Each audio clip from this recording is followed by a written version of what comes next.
Hello everyone, welcome back to my channel. The video topic today is going to be required reading. I'm borrowing this from a few other YouTube producers that have produced D&D content.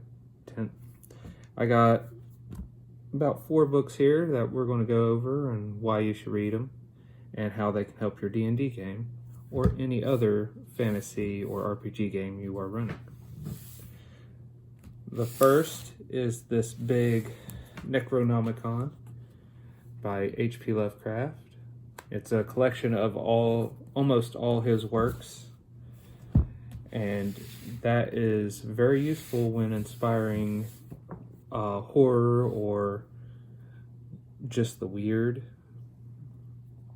If you're going to run Call of Cthulhu games, it is a must.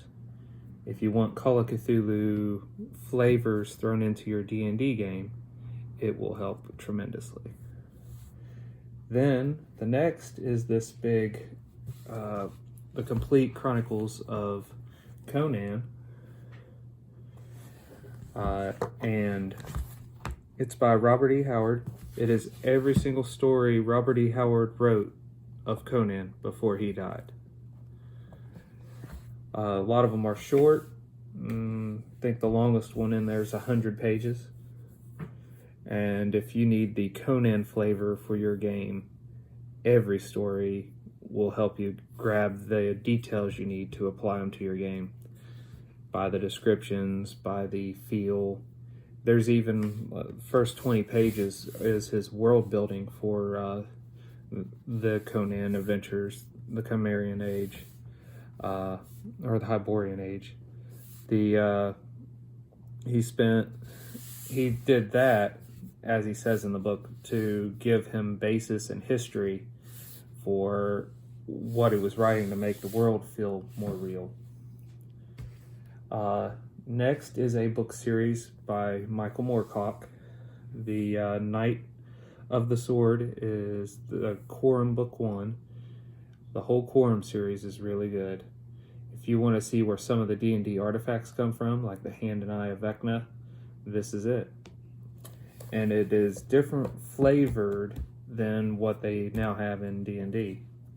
This also covers alignments, how they were traditionally used in D&D when it was first written, because these books are old and helped inspire the creators of D&D. The next and final book on the required reading list is The Dying Earth by Jack Vance. It is the book where spellcasting, if you ever complained or wondered why wizards work the way they did in D&D, where they would know certain spells and cast it and it'd leave their mind, this book covers it. You got so many spells that are powerful are listed in here because this is where they came from to begin with. The first half of the book, or third of the book, is short stories, so something you could read in like 10 minutes and gain the flavor. But it takes place in the far future.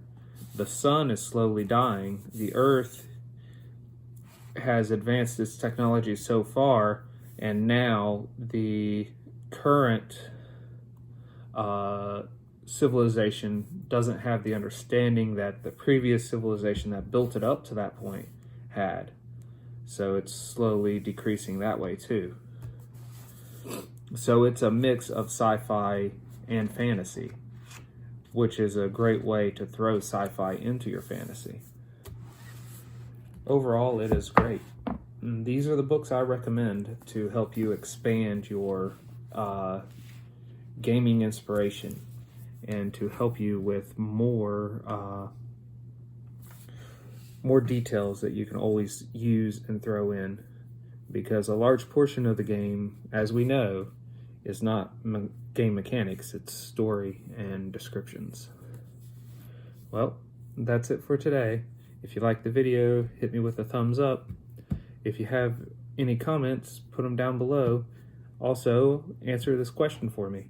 What books would you recommend?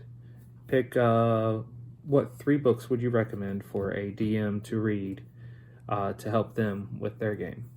And put that in the comments below, please. Well, bye.